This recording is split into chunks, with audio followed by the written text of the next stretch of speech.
Okay.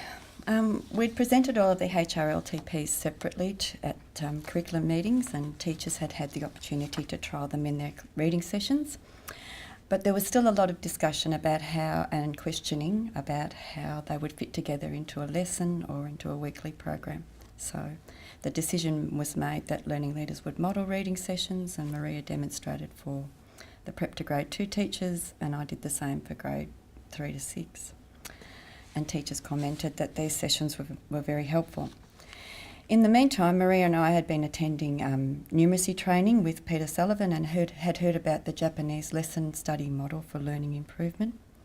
And we'd been asked to trial it and had done that for a numeracy session.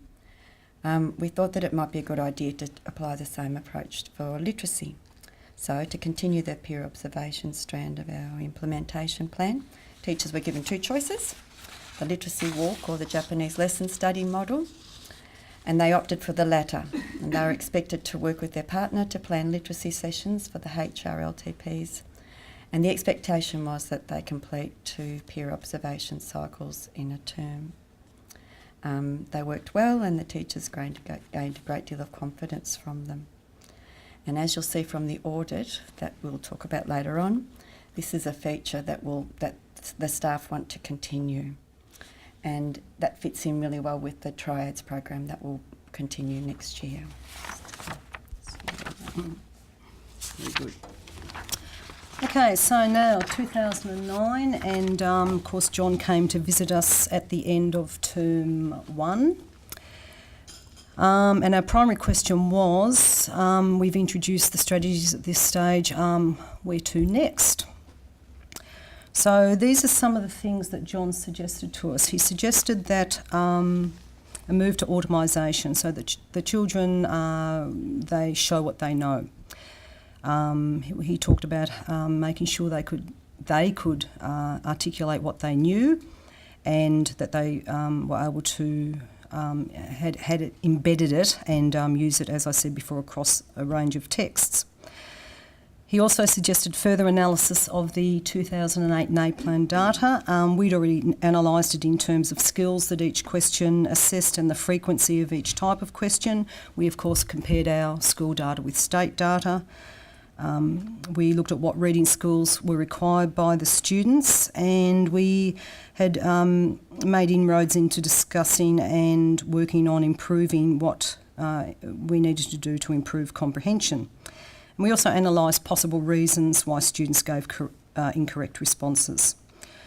So another one was looking at visualising. Yes, we'd covered visualising, but at this stage we'd started some work with Lorraine Edwards as well, and it was clear to us that our visualising is very closely linked to inference, and that their inference skills were quite poor, and we needed to do a lot more work on visualising, which we have since done.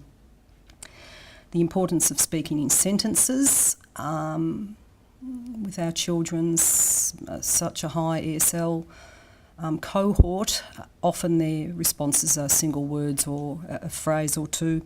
So we really emphasised this, and in fact, even on our scope and sequence document, we've actually got in big capital letters, children must speak in sentences. So this was a big push. Now, John also mentioned that we needed to perhaps look at the speaking and listening continuum and work on some phonemic awareness in the P to 4 area, 15 minutes a day. And I think he had a bit of a hint about the English online interview, because I've actually got down here, he mentioned things like deleting and swapping sounds. I wish I'd listened to you, John. Now, and we also worked on our outcome plan for term 2, 3 and 4. So yes, we did look at those things. However, speaking and listening we thought was going to be a huge focus. Don't be too disappointed. It is a big focus for us next year.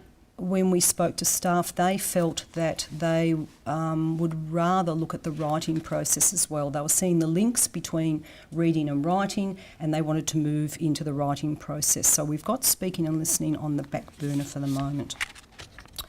So we looked at analysing writing samples, which, mine's in the wrong order. analysing writing samples. We didn't. We're looking at that after this because I've got the pages in the wrong order. We looked at the features of each genre for writing, and we followed a similar format to our going through our high reliability literacy teaching strategies. We went through each genre, we let it settle for a couple of weeks. People weren't necessarily expected to work in that genre because we didn't really want the children to be doing 4 weeks on, narratives and 4 weeks on reports. So whatever they were working on in their classroom, they continued to work on.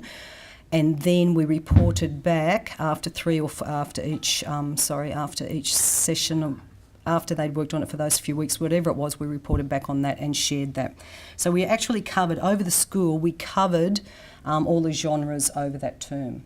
All right, so even though I might have been working on narratives and we were talking about reports, it didn't matter. We caught up with each other in the end. We revisited our writing scope and sequence, which we already had. It was set out in all sorts of expectations at each grade level. I think I should mention here, one of the main reasons that we moved into the writing was, another of the reasons was we had, at this stage, since we've begun, of our 9 grades, we had 3 teachers leave us last year with 3 new teachers, and we've had another 3 leave this year. So of our 9 grades, we've had 6, a turnover of 6 teachers. We like to think of ourselves as a hotbed of fertile ideas. But as these teachers have moved, we've also been proved to be fertile in other areas because each of them is on family leave. So if you're driving past, don't just idle, don't stop, okay, if you're happy with the family you've got.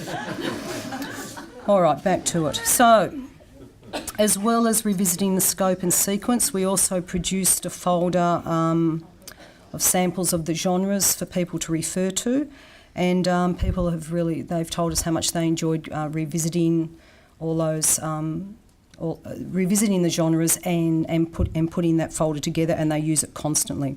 We looked at the VELS English Writing Learning Continuum and did a lot of familiarisation activities with that, and people were starting to see how the reading and the writing did fit in together. John was responsible for writing both of them, so the terminology was the same, and lots of the activities, they slotted in really beautifully together, as Reservoir mentioned earlier.